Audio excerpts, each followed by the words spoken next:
Donc, comme la parole de Dieu nous recommande en toutes choses, quoi que nous fassions en parole ou bien en œuvre, nous le faisons au nom de notre Seigneur et Sauveur Jésus-Christ. Donc, prions et remettons toutes choses entre les mains de Dieu.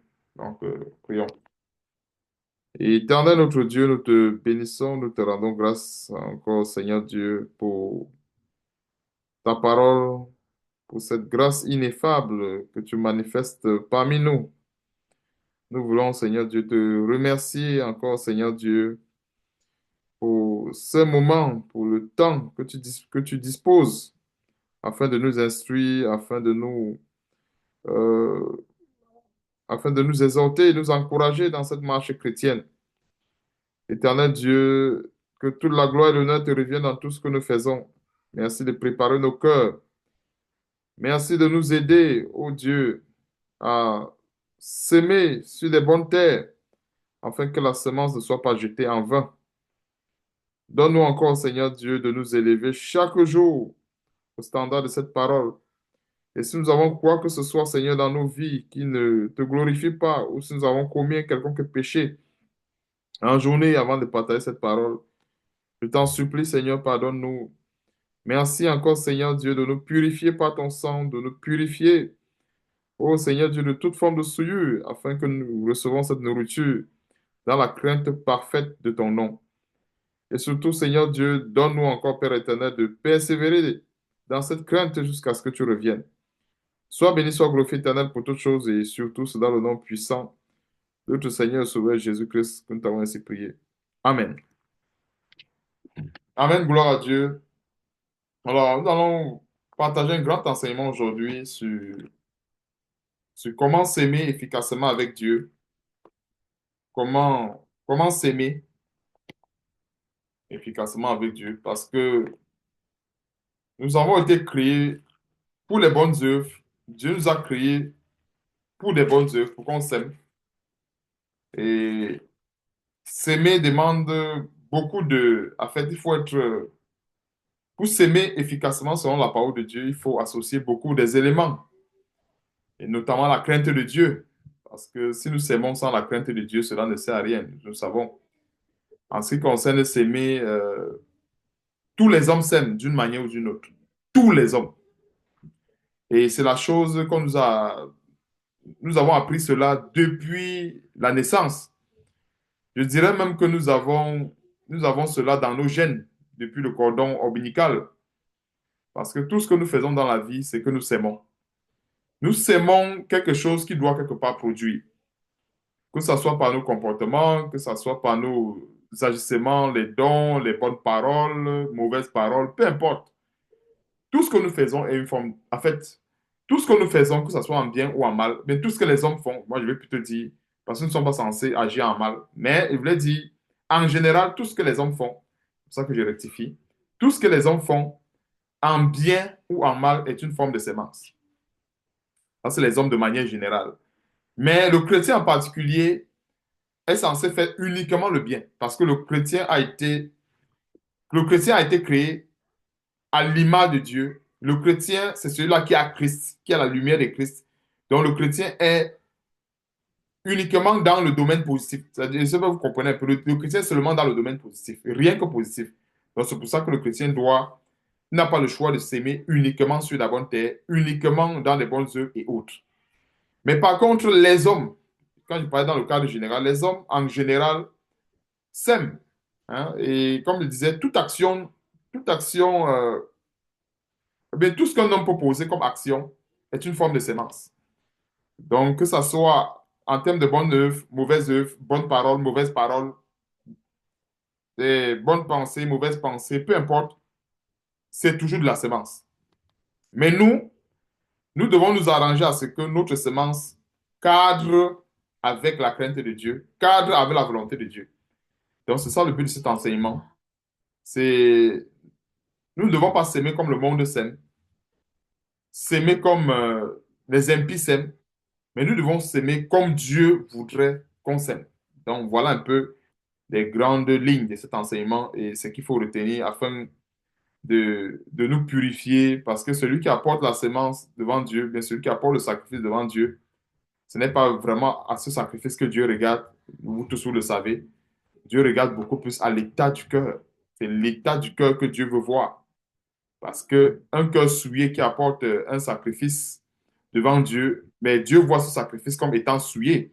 Parce qu'en fait, ce n'est pas le sacrifice que Dieu attend, mais Dieu attend l'état du cœur. Je crois qu'on a une très bonne leçon en ce qui concerne le sacrifice d'Adam, excusez-moi, Abel et Caïn. Hein, les deux avaient offert un sacrifice à Dieu, mais l'autre n'avait pas un cœur qui était pur. Voilà pourquoi son sacrifice n'a pas trouvé grâce devant le Seigneur.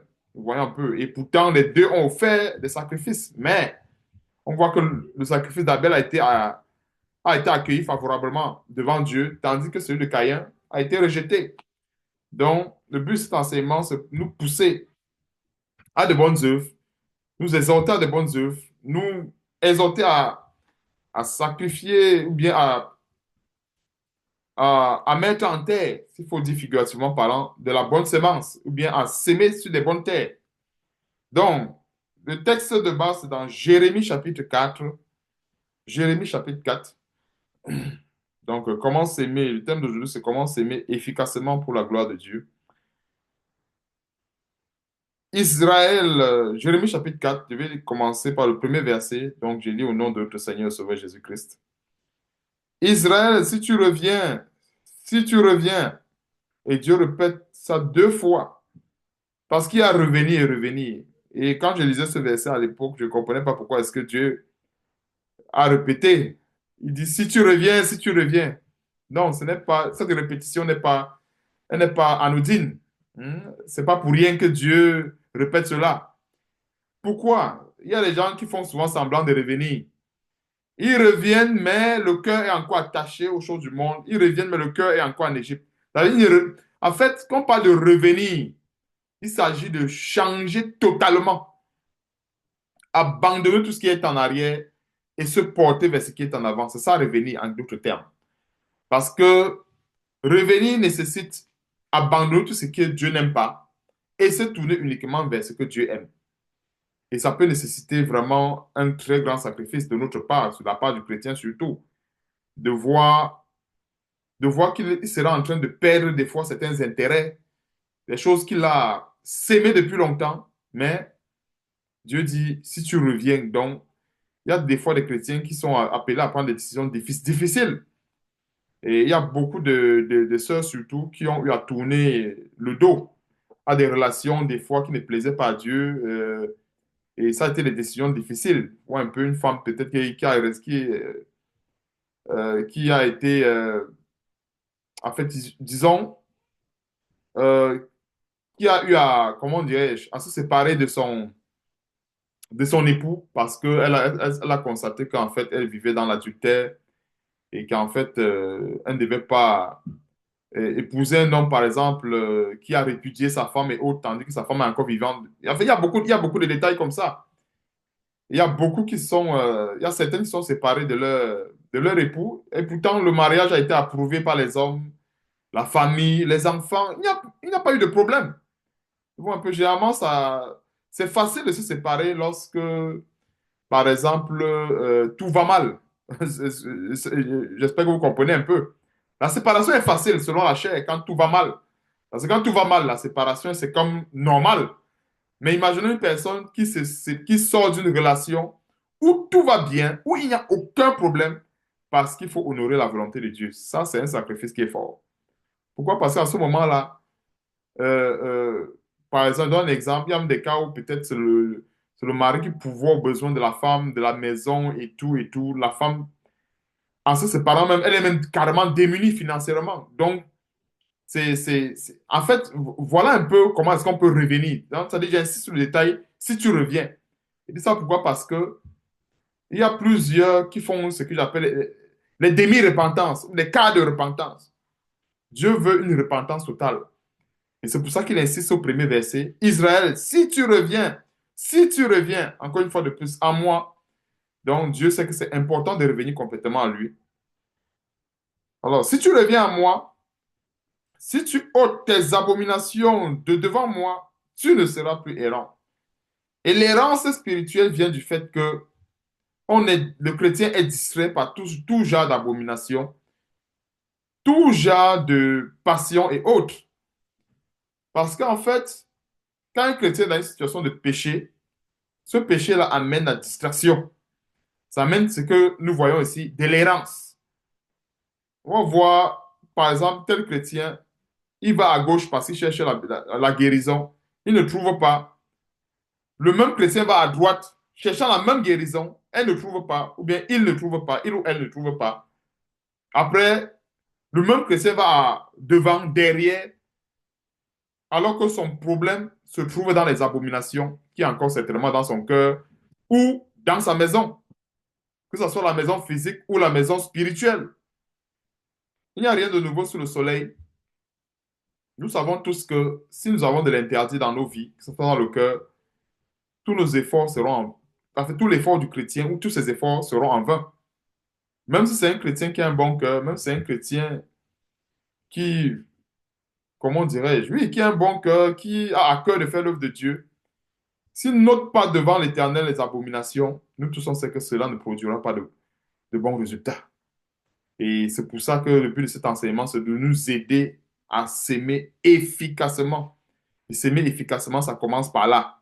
Ôtez devant l'Éternel toutes les abominations. Toutes les abominations.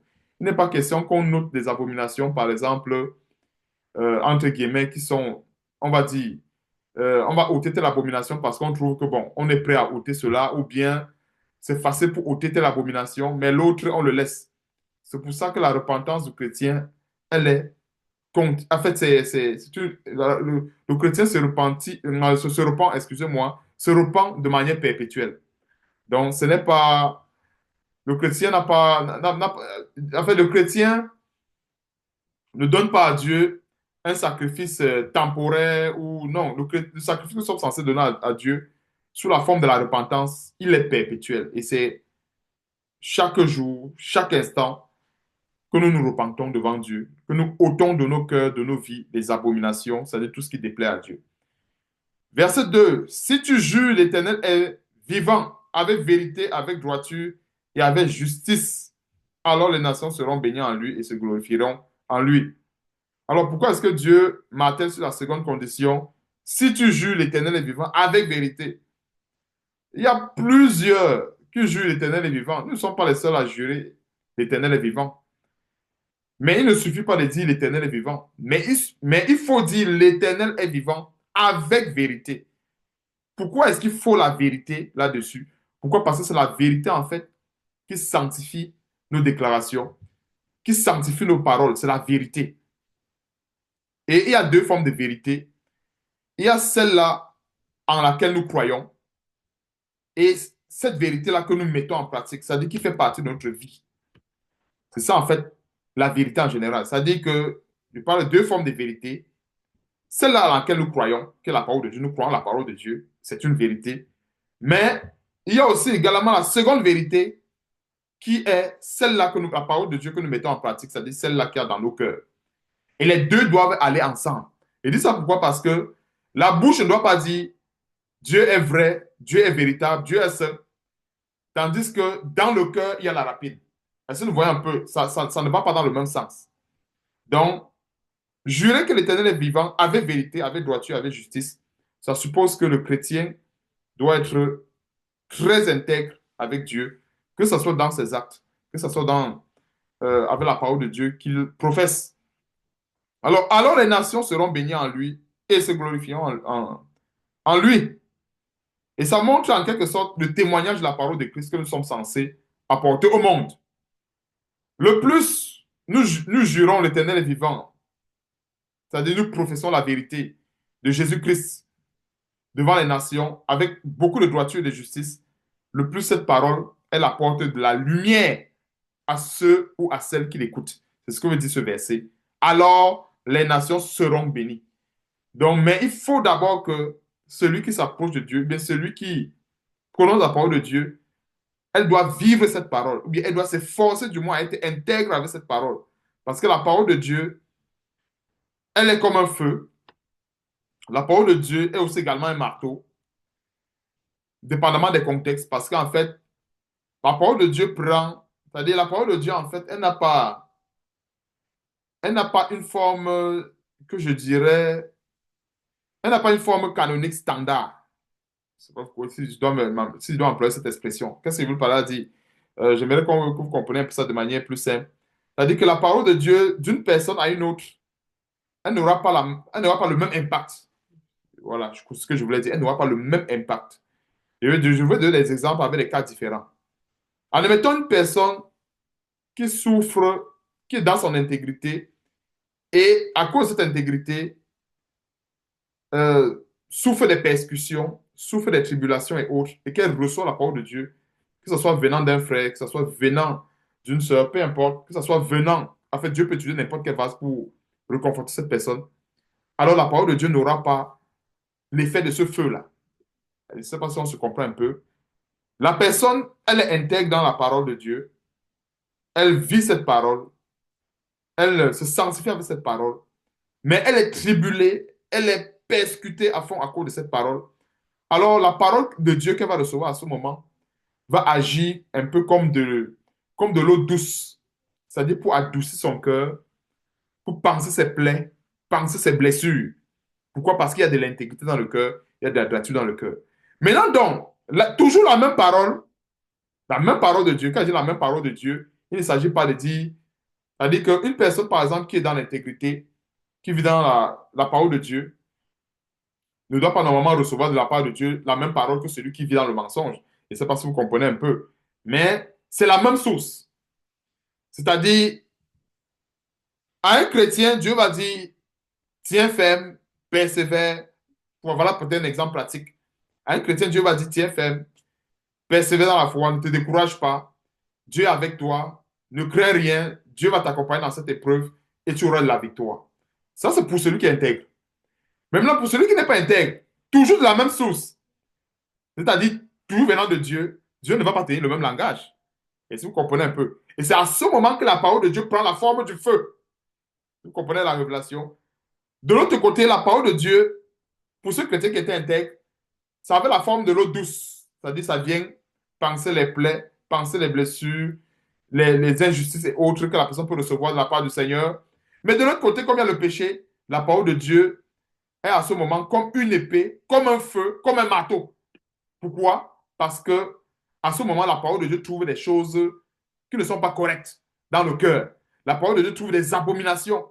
Or, la parole de Dieu, à ce moment, devient un feu. Pourquoi? Parce que Dieu a horreur des abominations. Dieu a horreur de tout ce qui est contraire à sa gloire. Voilà pourquoi est-ce qu'elle change à ce moment. Elle devient comme un marteau, comme un feu, comme une épée qui découpe, qui tranche les œuvres de l'ennemi. Donc, j'ai tenu à ce qu'on comprenne un peu plus en profondeur. Je rends grâce à Dieu qu'il a permis que je puisse m'exprimer ainsi afin que tout le monde puisse comprendre ce détail de la parole de Dieu qui nous montre comment est-ce que la parole de Dieu est un marteau, un feu. Donc, ce n'est pas pour dire que cette parole, elle a cette forme canonique chez tout le monde. Non. C'est-à-dire que chez X, ça va être une parole douce, ça va calmer les blessures, ça va calmer la plaie, parce que quelque part, il y a l'intégrité de la parole, il y a la sainteté. Mais chez l'autre qui n'est pas intègre, ce ne sera pas la même parole. C'est pour ça qu'en fait, de la même source qui est Dieu, de Dieu, qui est la source de la parole de Dieu, conformément à telle situation ou telle autre situation, quand la parole de Dieu sort, elle est conforme à la situation de chacun. Donc Dieu ne peut pas donner une même parole à celui qui vit dans le péché et l'autre parole Dieu ne peut pas dire la même chose. C'est-à-dire, pas un chrétien qui vit dans le péché et l'autre qui vit dans l'intégrité, Dieu donne la même parole. Non, ce n'est pas possible. Mais la parole sera conforme à l'état d'esprit ou à l'état du cœur de tout un chacun. Et en fonction de l'état du cœur de tout un chacun, cette parole pourra être soit comme un feu, soit comme une parole douce, et ainsi de suite. Et c'est pour ça que, en général, en général, on a l'habitude de dire que Dieu est miséricordieux, Dieu est bon. En fait, c'est vrai. Dieu est miséricordieux, il est bon. Parce que même quand la parole de Dieu agit comme le marteau, c'est par amour. C'est pour nous ramener de l'égarement, c'est pour ramener le chrétien de l'égarement que cette parole agit comme un marteau. Quand ça agit de l'autre côté comme l'eau douce, c'est normal. Quand il y a quelqu'un qui est intègre, parce qu'il veut plaire à Dieu, il est rejeté par tout le monde. Parce qu'il veut plaire à Dieu, il est rejeté par sa famille, par les amis, par tout le monde. Mais c'est clair que la parole de Dieu qu'elle reçoit, conforme à sa situation, c'est de l'eau douce.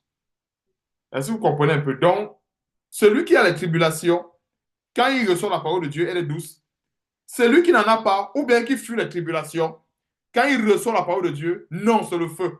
C'est le feu pour l'amener à accepter cette tribulation. Parce que la parole de Dieu dit quoi? Car, c'est 2 Timothée chapitre 3, verset 12, car tous ceux qui vivront pieusement en Jésus-Christ seront persécutés. Donc, un chrétien qui veut fuir son appel, qui veut fuir ses persécutions, Dieu ne va pas te tendre avec lui. Dieu va dire, soit tu te repens, tu acceptes la parole de Dieu et tu vivras, soit tu t'éloignes à jamais de cette parole et tu vas faire face à la mort, et tu feras face à la mort.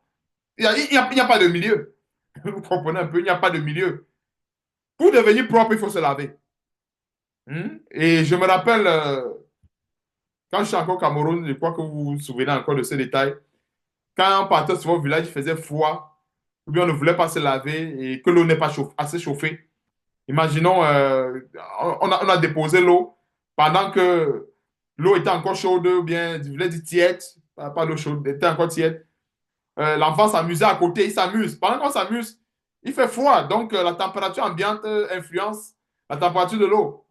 Au moment où l'enfant veut se laver, l'eau n'est plus tiède, l'eau est glacée. Et je me rappelle souvent, il faisait tellement froid la nuit, on comptait souvent jusqu'à 3. On compte comme ça, 1, 2, 3. On prend le seau, on verse sur on verse sur le corps et on court, on s'en va à la maison. Donc, pourquoi j'ai pris cette image? C'est, euh, est-ce que vous voyez un peu, ça c'est une image du certain repentant et la plupart des chrétiens font ça. Maintenant, tu as l'autre personne qui va prendre cette eau, il va prendre le temps de se frotter, nettoyer les aisselles, nettoyer. Alors, celui-là qui prend le seau, hein, c'est-à-dire que vite, il ne veut pas la persécution. Et ça, c'est l'image vraiment de plus de quelqu'un qui ne veut pas la persécution. C'est-à-dire, au lieu de prendre le temps de se laver et tout, mais lui prend le seau d'eau qu'on a donné, il verse sur le corps. Fou, des fois, même l'eau n'a pas touché le milieu du dos. C'est-à-dire que l'eau est tombée comme ça en fracas. Il dépose le seau, il court. Il dit que non, il s'est lavé. Mais le parent va dire, mais attends, tu t'es lavé en combien de secondes?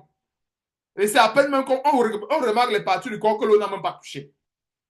Donc, ça, c'est la première image. La seconde image, c'est celui-là que malgré tout, il fait froid, mais il prend le temps, il se soucie de son corps, de la propriété de son corps. Il se soucie du fait que non, il doit se laver comme les parents ont dit. Il se lave, il se frotte.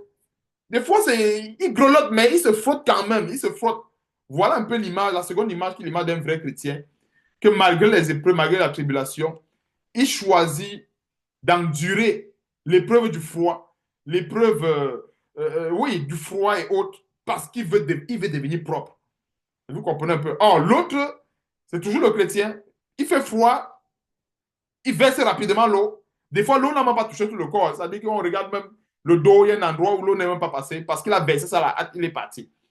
Alors, nous devons être ces chrétiens-là. Pourquoi est-ce qu'il y a pris cette image? C'était pour nous expliquer la vraie sanctification et celle qui est tout simplement des façades. Vous voyez un peu, l'autre a fait comme un canard, c'est-à-dire, il y a une expression chez nous qu'on dit verser l'eau sur le dos du canard. Vous voyez un peu, ça veut dire que l'eau ne l'a pas vraiment touché. Quand on verse l'eau sur le dos du canard, ça glisse, tout se verse au sol. C'est la première image, c'est-à-dire c'est une sanctification, une pseudo-sanctification, c'est même pas la vraie sanctification. Parce que la vraie sanctification consiste à nettoyer toutes les parties du corps. Et cette allégorie ça parle beaucoup plus du corps spirituel. Pourquoi j'utilise l'allégorie du corps humain? C'est pour qu'on comprenne en profondeur celui du corps spirituel. Parce que le corps spirituel, ça marche de la même façon comme le corps humain. Donc, quand il faut se laver, on se frotte soit la face, on se frotte les aisselles, on se frotte tout le corps. C'est la même chose avec la parole de Dieu. C'est pour dire quoi? En général, avec Dieu, quand nous nous repentons de nos péchés et que nous rentrons, que nous acceptons l'appel de Dieu, nous acceptons de suivre Dieu dans sa parole, on se lave, vous comprenez un peu, on se lave, mais on ne peut pas maîtriser, comment dirais-je, c'est-à-dire que c'est progressivement qu'on maîtrise les étapes même pour se laver. C'est-à-dire au départ, peut-être on va commencer à bien laver la figure, peut-être le reste du corps sera encore sale, mais une autre étape, Dieu va nous apprendre comment nettoyer les aisselles. Vous voyez un peu, on nettoie les aisselles pour enlever la saleté au niveau des aisselles.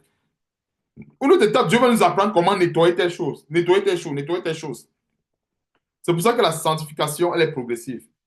Mais par contre, Celui-là qui pense que non, du moment où j'ai versé l'eau sur moi et que l'eau est descendue, le seau est vide, je suis propre, c'est cette personne en fait qui prend la chose à la légère. Parce que se laver, parce que pourquoi on se lave? Pourquoi on se lave? Déjà, voilà la question qu'il faut se poser. Pourquoi on se lave? On se lave parce que au final, on veut être propre. On veut être propre. On ne veut pas dégager une mauvaise odeur devant les gens. On ne veut pas avoir de la saleté dans le corps. On ne veut pas être mal à l'aise et même les autres mal à l'aise. Et c'est pareil pour le corps spirituel.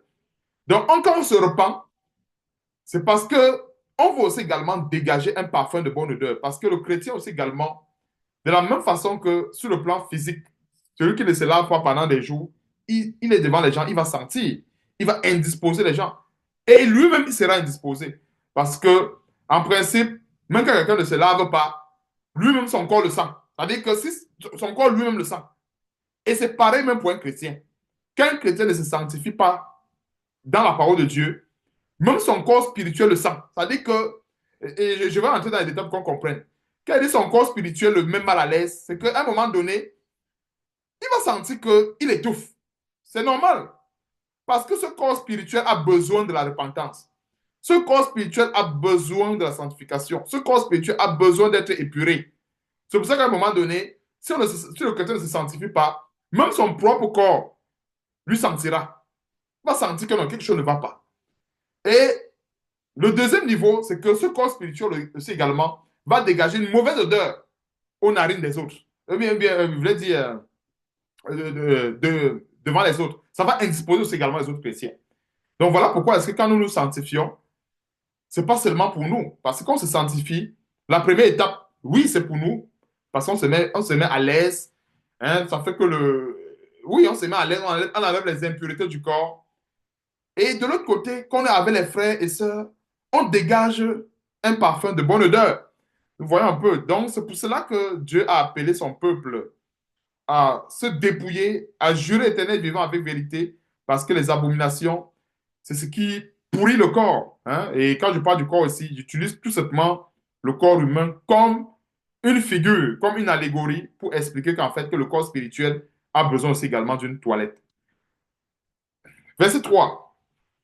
Car ainsi parle l'Éternel aux hommes de Juda et de Jérusalem. Les hommes de Juda et de Jérusalem sont les chrétiens.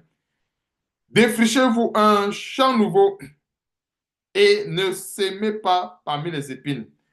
Et ça, c'est un commandement de Dieu. Et comme je parlais, comment s'aimer efficacement, c'est tiré de ce verset. Ne pas s'aimer parmi les épines. Et je vais ouvrir une petite parenthèse sur les épines. Pourquoi est-ce que Dieu recommande de ne pas s'aimer parmi les épines? Pourquoi? Parce que les épines, c'est tout ce qui étouffe la semence. Dieu ne voudrait pas qu'on perde notre temps. Dieu ne voudrait pas qu'on perde notre temps. Raison pour laquelle Dieu dit dans l'Apocalypse, c'est quoi le Seigneur Jésus qui dit dans l'Apocalypse? Que celui qui est saint, qu'est-ce qu'il doit faire? Il se sanctifie encore. Que celui qui est souillé, qu'est-ce qu'il doit faire? Il doit se souiller encore. Il s'agit de celui qui est souillé et qui se plaît dans sa souillure. Parce que j'ouvre une très bonne parenthèse là-dessus. Pour qu'on comprenne qu'en fait, il ne s'agit pas de celui qui est souillé et qui veut se dépouiller de sa souillure, mais il s'agit de celui-là qui est souillé et qui dit non, vraiment, je n'ai pas besoin de me laver. Je crois que je suis assez propre. Dieu m'aime comme ça. De toutes les façons, Dieu est amour. Vous exagérez. C'est de celui-là que Dieu dit, souille-toi encore correctement. Comme tu penses que Dieu est amour et qu'il faut que tu gardes tes abominations, continue de te souiller, ne reste pas là où tu es. Souille-toi correctement. Maintenant, donc, celui qui est saint, qui se sanctifie progressivement, Dieu le recommande de se sanctifier encore. C'est encore l'allégorie du corps humain que je parlais encore une fois de plus. Parce que je prends l'exemple, quand nous imaginons une personne qui vient à Christ, c'est l'image de cet enfant-là que il connaît peut-être seulement laver sa face. Donc, de tout son corps, il connaît seulement laver la face. À un moment donné, on va l'apprendre comment est-ce qu'il faut nettoyer correctement les aisselles.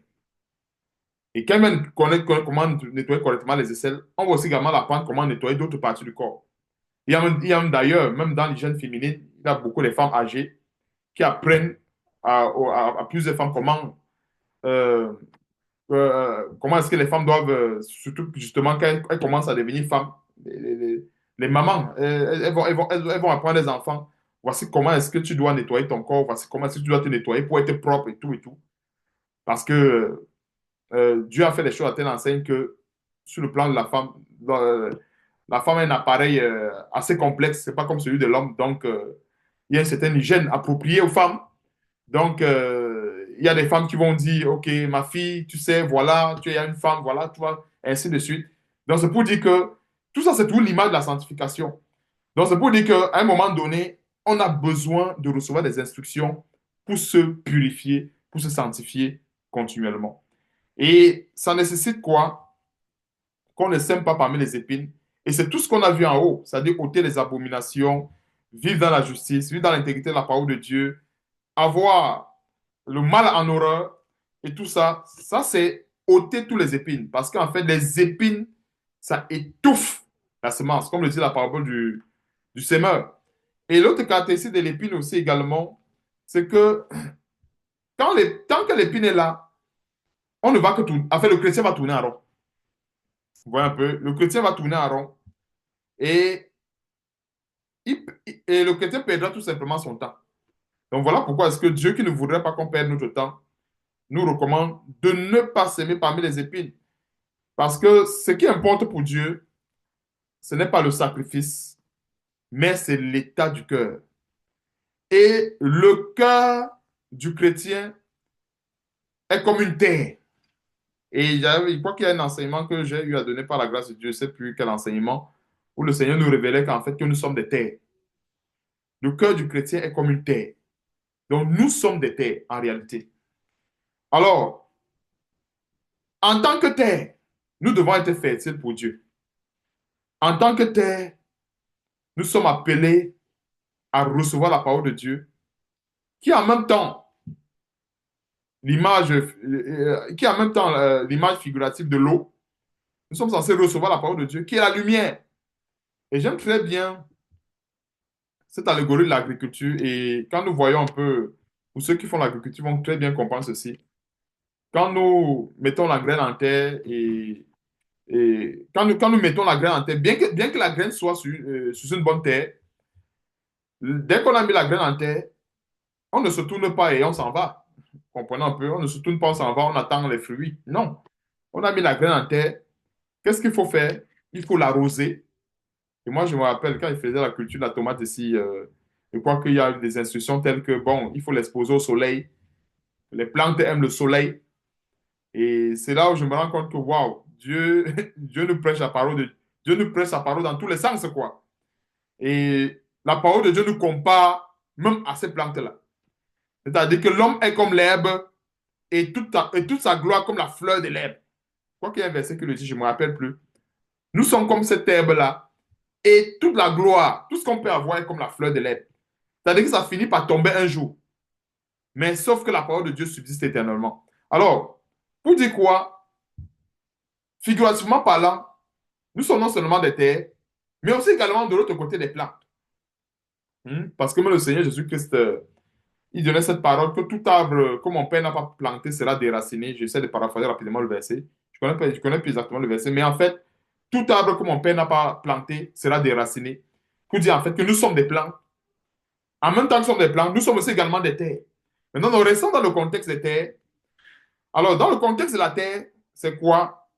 Nous sommes appelés à recevoir la bonne semence de la parole de Dieu. Et quelque part, dans un autre contexte, arroser cette semence pour qu'elle puisse produire plus tard des fruits. Donc, quand nous avons reçu la semence de la parole de Dieu, ça ne suffit pas pour porter les fruits. Il va falloir constamment l'arroser avec beaucoup de persévérance dans les afflictions. Il va falloir arroser cette semence avec beaucoup de persévérance dans les épreuves et autres. C'est comme ça qu'on arrose la semence. Et dit ça pourquoi? Parce que quand le Seigneur Jésus-Christ expliquait la parabole du semeur, alors la graine qui tombait sur les pierres, le Seigneur disait, c'est en fait cette parole que les chrétiens entendent, mais quand il y a une persécution, ils trouvent tout de suite une occasion de chute. Pourquoi? Parce que la graine n'a pas eu le temps de faire. En fait, les racines n'ont pas poussé jusqu'à ce que c'est rentré dans le sol. Parce que quand les racines poussent et que ça rentre dans la terre, il n'y a plus rien. Mais quand le cœur quand dans le cœur du chrétien, il y a encore des pierres, ça étouffe même ces racines-là. C'est-à-dire que la graine même qui a été sémée, les racines ont du mal, et si vous comprenez un peu, ont du mal à pousser. Et ces épines-là, c'est tout ce qu'il y a dans le cœur. Et c'est pour ça que, même dans la parabole du semeur, le Seigneur dit la graine qui est tombée parmi les épines, c'est l'image de ces chrétiens-là qui ont les soucis de la vie, qui ont les richesses. Ils savaient bien ce qu'il faut faire. Il y a beaucoup de chrétiens.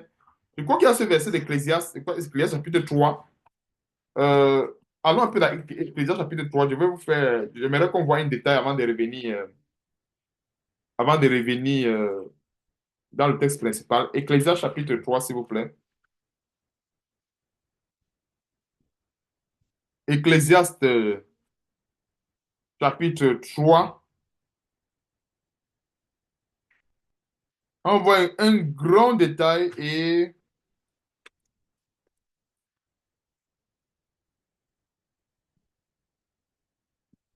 c'est Ecclésiaste 3,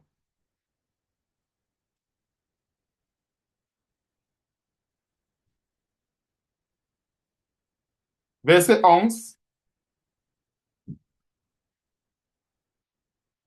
Ecclésiaste chapitre 3, verset 11.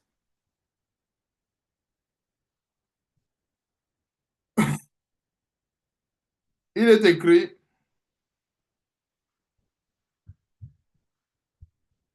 bon, commençons à partir du verset 10 pour dans le contexte.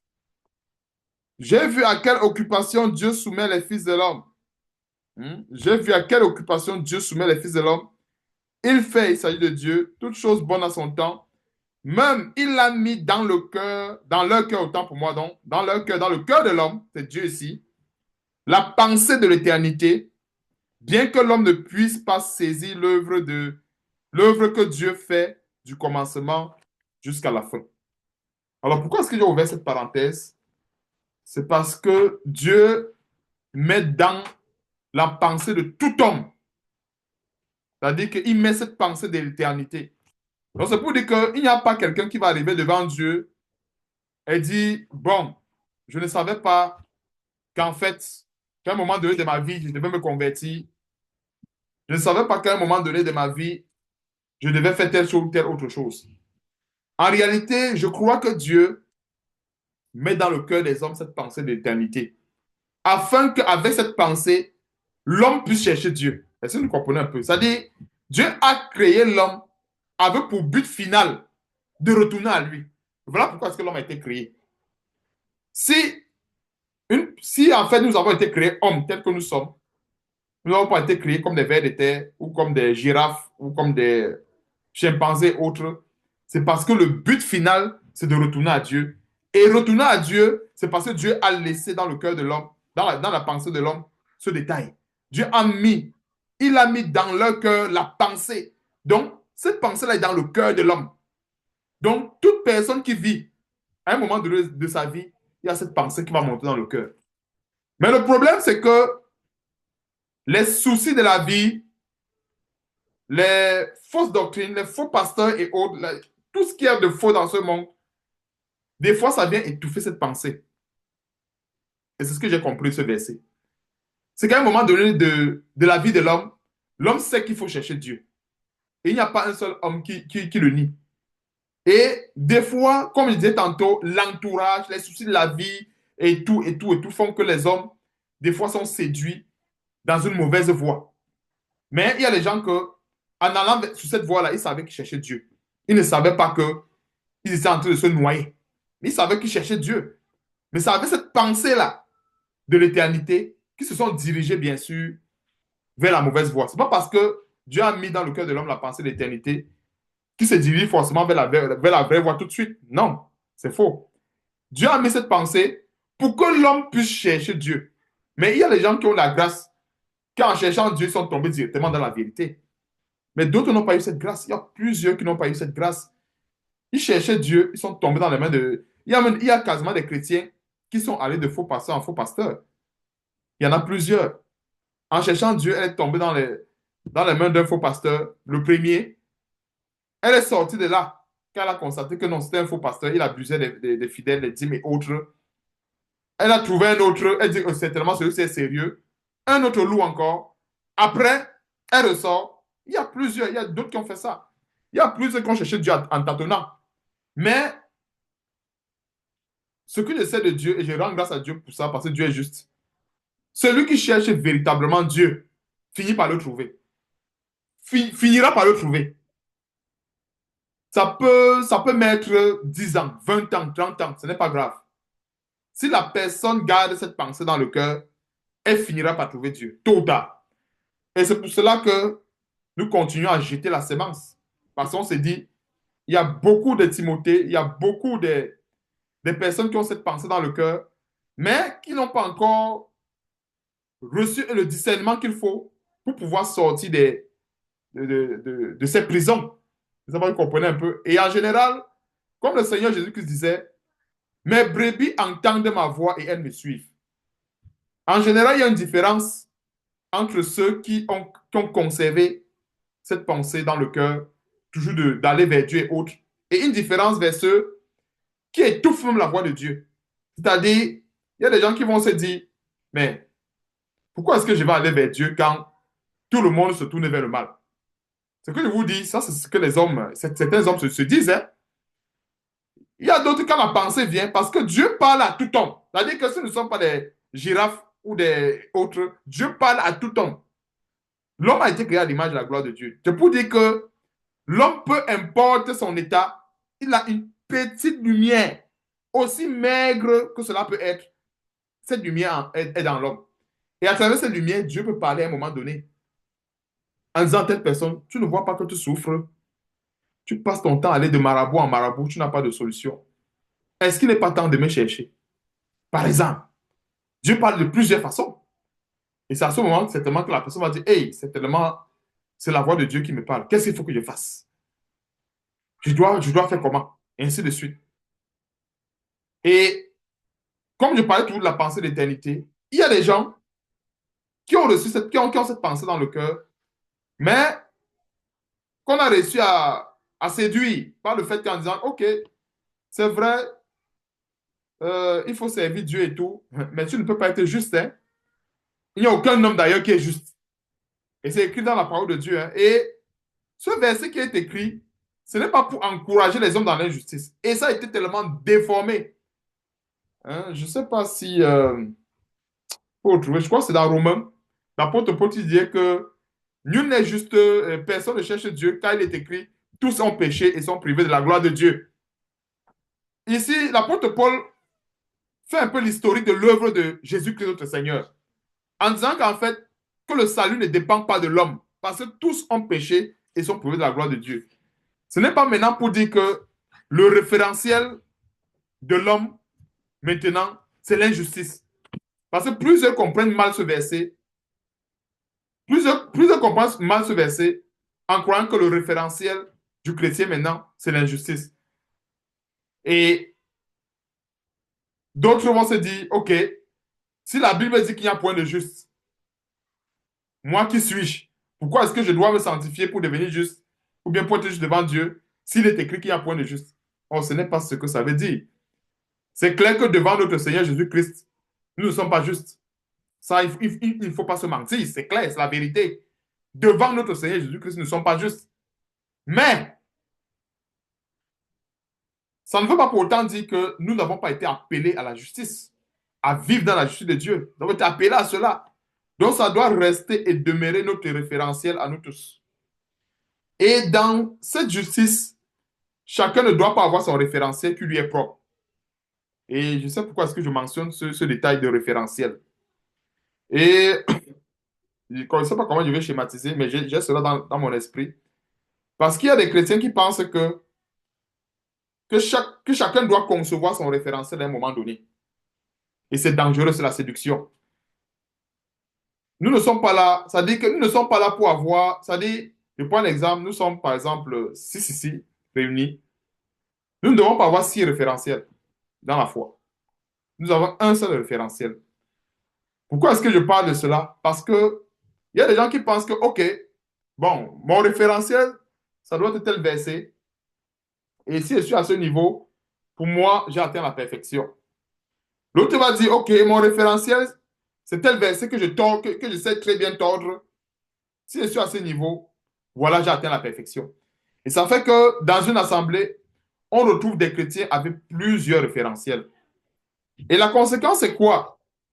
Il n'y a pas de perfection dans cette assemblée. Pourquoi? Parce que quand la perfection devient, quand le référentiel de la perfection devient une perfection relative, il n'y aura pas de perfection.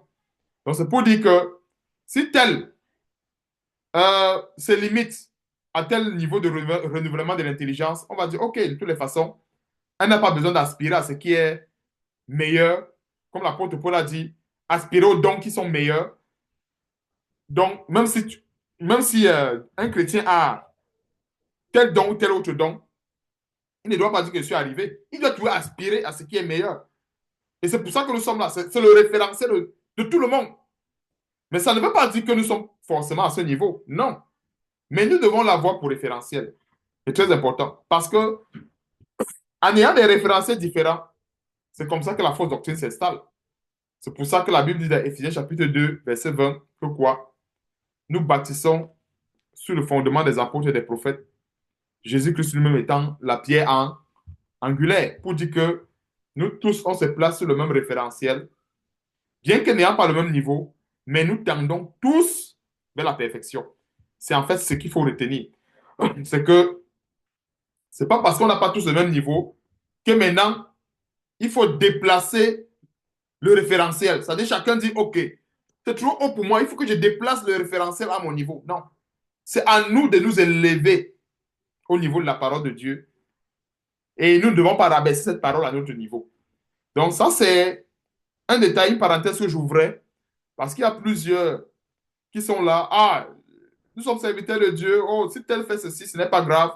C'est toujours un serviteur de Dieu. Oh, si tel fait ceci, si tel est encore accro à l'alcool, bon, ce n'est pas grave. Bon, c'est un serviteur de Dieu. Non, non, non, non, non.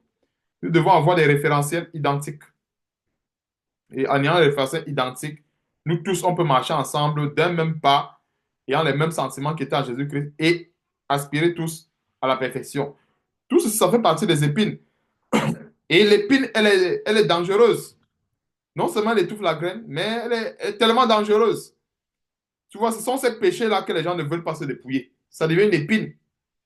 Et l'épine de quelqu'un, d'un chrétien, ça peut être la débauche. Il y a beaucoup de soi-disant chrétiens qui sont là, mais qui ont encore de la débauche dans le cœur, qui ont encore plusieurs péchés, plusieurs épines. Ouais, un peu plusieurs épines dans le cœur. Et c'est pour ça que la parole de Dieu dit, ne s'aimez pas parmi les épines. Et c'est aussi également un détail pour nous exhorter tous à la sanctification. La Bible dit que deux personnes ne marchent pas ensemble s'ils ne se sont pas convenus. Et c'est pour ça que le but de la parole de Dieu, c'est de nous aider, autant pour moi, c'est de nous aider à enlever ces épines.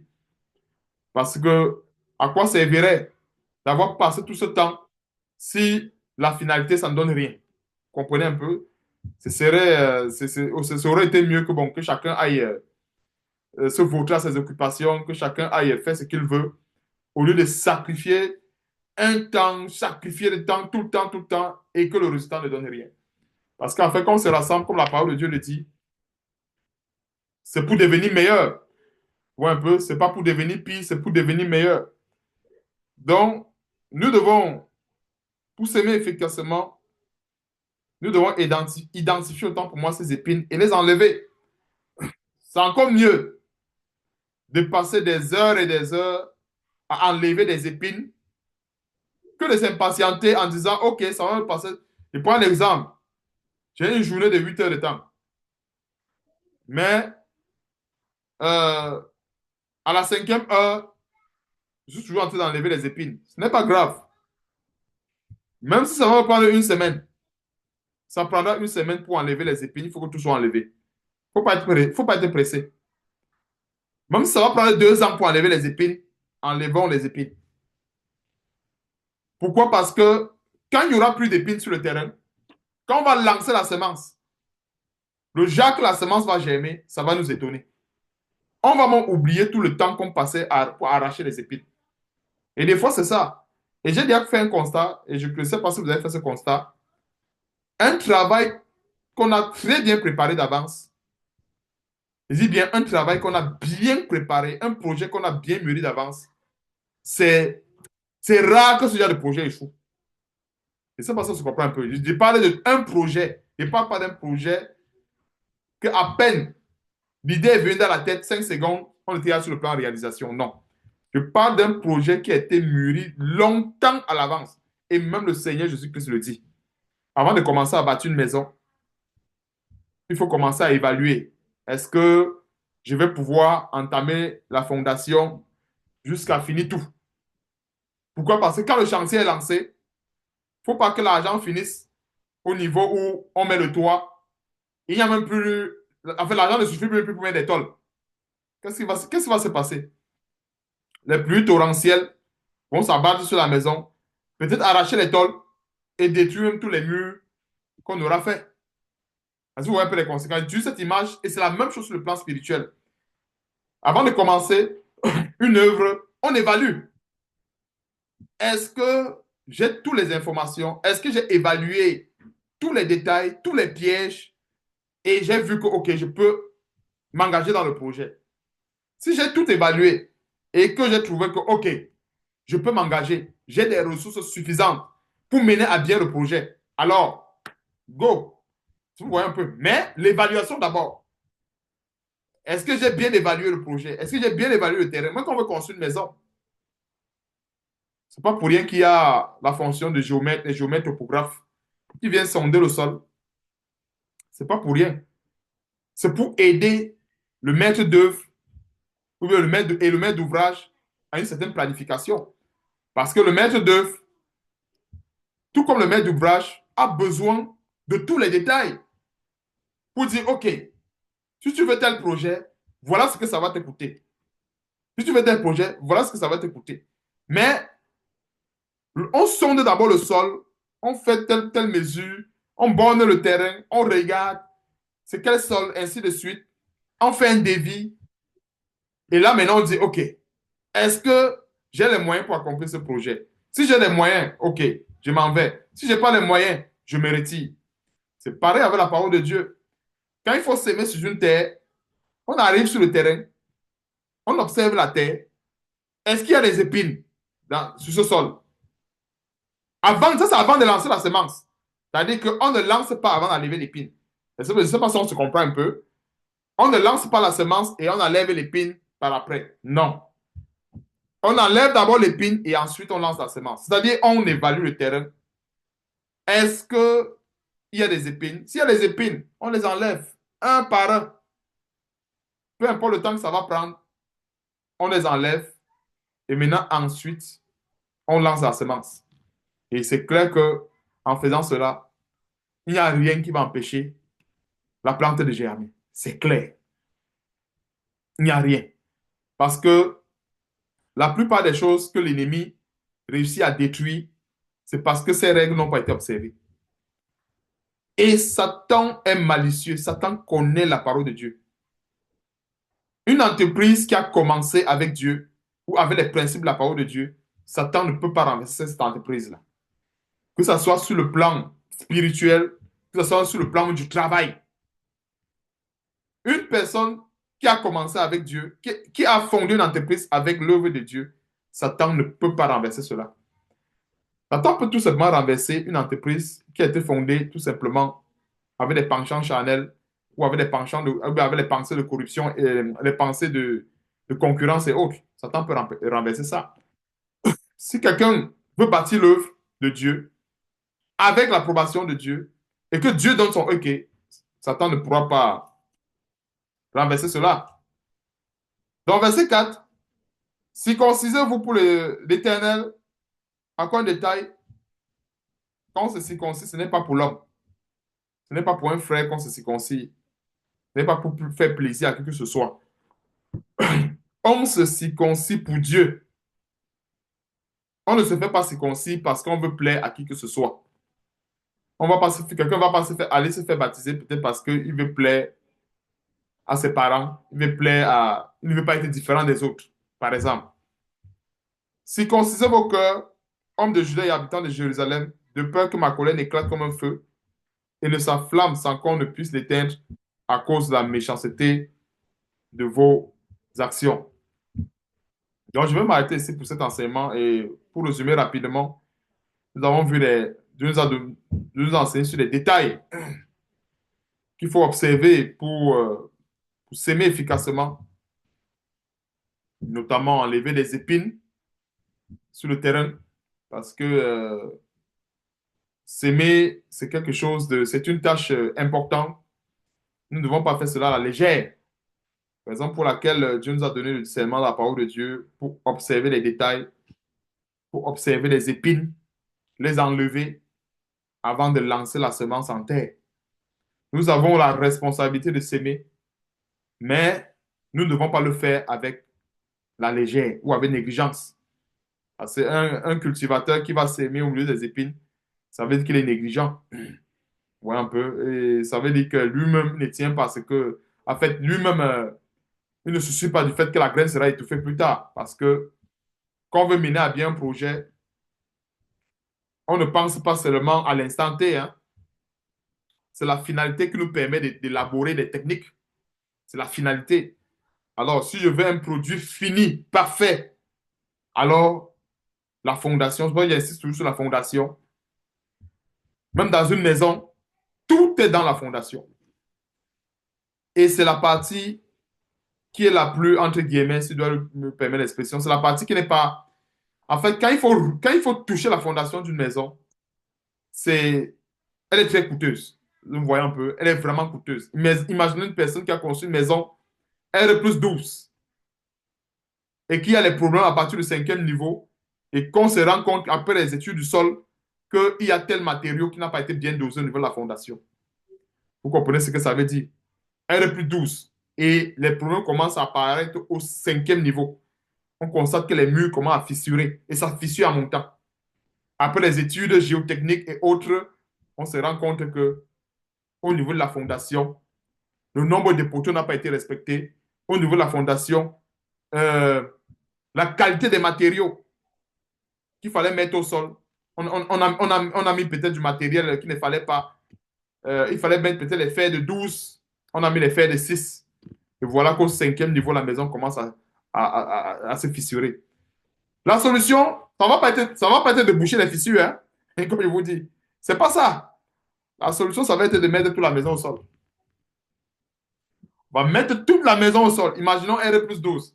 Et pourquoi est-ce que je prends l'image? C'est pas, euh, cette allégorie, c'est pas pour rien. C'est-à-dire, on va mettre toute la maison au sol. Imaginons l'investissement. C'est beaucoup de millions. Et c'est pareil avec le temps que nous mettons dans le service avec Dieu, avec notre constance et autres. Donc, on met toute la maison au sol. Il va falloir casser la fondation, reprendre à zéro la fondation pour que la fondation soit faite selon les normes. Et là, ça va coûter énormément, énormément de temps et d'argent. C'est pareil. Lorsqu'il y a certains détails, il y a beaucoup de chrétiens que sur le chantier de leur vie, il y a certains, pas peut-être tous, qui expérimentent ce que je suis en train de dire, qui se rendent compte que voilà, j'ai pris telle chose à la légère, je me suis engagé dans un mariage ou dans, surtout le mariage, parce que le mariage, c'est justement quelque chose qui est, c'est l'une des choses les plus difficiles, moi par expérience, excusez-moi, dans le corps de Christ, le mariage surtout. Imaginons une personne qui a bâti une merveilleuse relation depuis, en fait, on avait averti la personne, vraiment, ne te mets pas avec, la Bible dit quoi, on connaît ce qui a détruit Salomon, les femmes étrangères. Et Dieu a horreur des femmes étrangères. Parce qu'en général, au début, là, c'est facile de... Quand la personne n'est pas à l'intérieur, c'est facile de dire que, OK, bon, je vais être fidèle. Non, je veux... Je n'ai pas de... Et il y a des gens comme ça, hein. Ça, c'est homme ou femme, hein. Ça, c'est homme ou femme. Du moment où la personne est à l'extérieur, non, je n'ai pas de problème avec ta foi. On va vivre comme ça. Il n'y a pas de souci. C'est vrai, je crois à mon marabout, mais on peut vivre ensemble, hein. Donc, il n'y a pas de problème. Ça, c'est le piège. Oui, je vous assure, c'est le piège. Pourquoi? Parce qu'à ce moment, la personne est prête à tout pour entrer dans le foyer. Mais sauf que la personne a été entrée, imaginons, les enfants sont là, la relation a été bâtie comme cette maison. C'est-à-dire, ce sont des vies. Il y a beaucoup de personnes, il y a certaines personnes qui sont en train de reconstruire. C'est-à-dire que ça fait mal. Vous voyez un peu? C'est-à-dire, le chantier n'était pas encore lancé. On a dit à la personne, fais attention, tu es sur un terrain marécageux. Si tu veux que ta maison, tu veux faire R+12, je te conseille, fais ceci, fais cela, fais ceci, fais cela. Mais comme la plupart des gens veulent vite faire, éviter, faire des raccourcis, ils se sont dit, OK, bon. Si même le faire des 6 et que vous voyez un peu, je prends un exemple, je vous donne un exemple assez palpable et ça peut entrer dans ce que j'appelle le faux calcul. Vous comprenez un peu? Imaginons le fer de 12 millimètres. Vous voyez un peu, le fer de 12, ça veut dire le diamètre de 12 millimètres. Ça peut coûter, je donne un exemple banal, ça peut coûter peut-être 200 dollars là-bas. Hein. Je dis un peu de n'importe quoi, mais je donne un peu un exemple qu'on comprenne. C'est souvent le faux calcul qui peut se faire. Maintenant, le fer de 6 millimètres, ça coûte peut-être 55 dollars là-bas. La personne peut dire, OK, je veux prendre deux fers de 6 millimètres. Ça fait 12, non? Ça fait 12. À 55 dollars chaque, ça fait 110 dollars. Au lieu d'acheter le fer de 12 millimètres à 200 dollars, parce que je vais économiser en achetant deux, je vais les attacher ou je vais souder ou je vais... Oubliant que quand c'est moulé ensemble, les propriétés mécaniques sont excellentes. Que par exemple, de prendre deux fers de 6 ou un peu qu'on a attaché, ou bien on a essayé de bricoler quelque chose de soudure pour dire que c'est la même chose. Je ne sais pas si vous comprenez un peu. Et la personne va faire un faux calcul comme ça, et plus tard, elle sera surprise que non. L'architecte va lui dire que non, non, non. Le fer de 12, quand il dit 12 millimètres, c'est parce que la manière que ce fer est conçu, il a des meilleures propriétés en ce qui concerne la résilience, la mécanique et tout, et tout, et tout, par rapport au fer de 6. Donc, même si tu colles 5 fers de 6 ensemble, tu les soutes, ça ne sera pas pareil. Bien sûr que c'est moins cher, tu économises en argent, mais tu cours le risque d'avoir à reprendre ta maison plus tard. Donc, c'est la même chose avec certaines relations dans le Seigneur. C'est-à-dire, on va voir des facilités directes. Peut-être avec telle personne, OK, elle va m'aider dans telle chose. Avec elle, bon, je n'aurais pas peut-être à jouer des facilités dans telle chose, telle autre chose.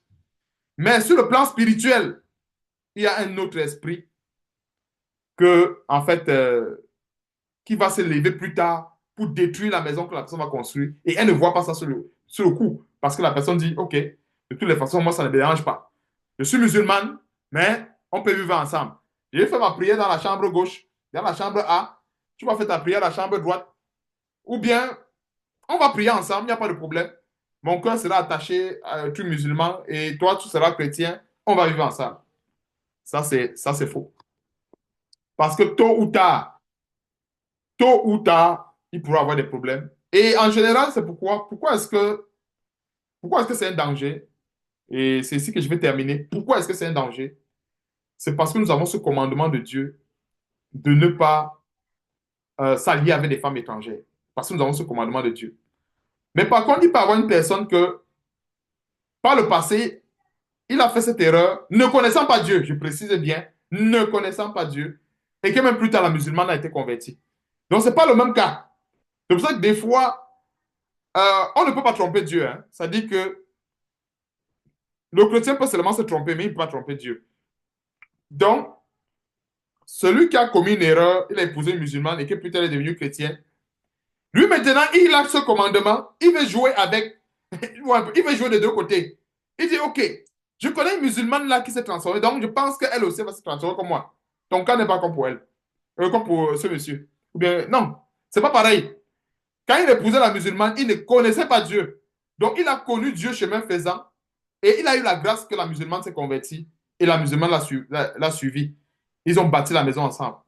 Mais sauf que toi, chrétien, quand tu épouses la musulmane, c'est clair que tu es déjà en train d'enfreindre le principe, le commandement de Dieu qui dit de ne pas s'allier aux femmes étrangères. Et par conséquent, qu'est-ce qui se passe? En ayant enfreint à ce principe, c'est déjà comme une forme de désobéissance. C'est-à-dire qu'on entre dans une alliance sacrée avec la désobéissance. C'est-à-dire que Dieu ne peut plus être là par derrière en disant que non, je vais convertir le cœur de telle personne. Dieu n'agit pas. Dieu a horreur de la désobéissance. Parce que si on remarque depuis le temps d'Israël, depuis les temps anciens, qu'est-ce qui a fait que le peuple d'Israël périsse dans le désert? c'est bien sûr la désobéissance. Et c'est pour cela que, avec Dieu, c'est toujours du cas par cas. Peut-être il y a eu un cas qui a fonctionné, et si on remarque bien, en général, Dieu ne peut pas se compromettre. Dieu ne peut pas dire quelque chose à sa parole, et maintenant il commence à faire l'exception parce que non, ça ne se passe pas comme ça. Donc voilà, nous avons assez de détails, et tout ça, ça fait partie des épines. Parce que dans une relation maritale, on sème beaucoup de choses. On sème énormément de choses. On sème la foi, on sème énormément de choses dans une relation maritale. Donc, c'est important aussi également que même dans ce domaine, les épines soient arrachées. Donc, j'ai tenu à ouvrir cette parenthèse. C'est pas Dieu m'en a inspiré comme ça. Je rends grâce à Dieu. Il n'y a pas de hasard avec Dieu. Et que Dieu nous donne vraiment de s'aimer sur des bonnes terres, vraiment, afin que la semence puisse pousser et porter du fruit. Parce que nos œuvres, ça doit nous suivre. Hein. Donc, c'est à cause de ce détail. Donc, ça ne plairait à personne. Hein? Ça ne plairait à personne d'avoir passé son temps à s'aimer et que Dieu dise que, regarde, Dieu va dire, oui, tu as s'aimé, tu as fait ci, tu as fait ça, mais regarde, toi-même, regarde le fruit. C'est-à-dire que le chrétien lui-même va regarder sur tous les champs qu'il a sémés, il va voir que toutes les plantes sont mortes. C'est-à-dire qu'il n'y a même pas un qui a produit. Mais Dieu va montrer que regarde, je ne dis pas que tu n'as pas sémé, mais toi-même, regarde. Le chrétien ouvre les yeux, il voit qu'il a sémé sur des hectares de terrain. Rien n'a poussé. Et Dieu va dire, je t'avais dit, les épines, il y a les épines ici, les épines là-bas, les épines, tout ça a étouffé ta semence. Donc, je ne peux pas te donner quelque chose. Tu vois un peu, parce que nous sommes ouvriers dans le champ de Dieu, hein, n'oublions pas cela. Nous sommes ouvriers dans le champ de Dieu. Et Dieu va nous payer plus tard, si je dois utiliser le langage des hommes, Dieu va nous payer plus tard par rapport à ce que nos œuvres, autant pour moi, auront produit. Il va nous payer plus tard par rapport à cela. Donc, c'est comme quand nous travaillons, je prends peut-être l'exemple, quand nous travaillons, nous ne travaillons pas en vain. Nous avons une sorte d'obligation du résultat. Je ne sais pas si vous comprenez un peu ce que je dois dire. C'est-à-dire, ce n'est pas le temps passé au travail qui compte. Vous voyez un peu? Oui, il y a le temps passé au travail, mais il y a aussi également la finalité, le résultat. Donc, on peut avoir travaillé durant des jours et des jours, des années et des années. Et quand Dieu présente le champ, il dit, toi-même, regarde. C'est-à-dire, c'est à ce moment qu'on ouvre les yeux comme ça, on est ébahi. On regarde les hectares de terrain qu'on a semés. Rien n'a poussé. À cause de quoi? Les épines.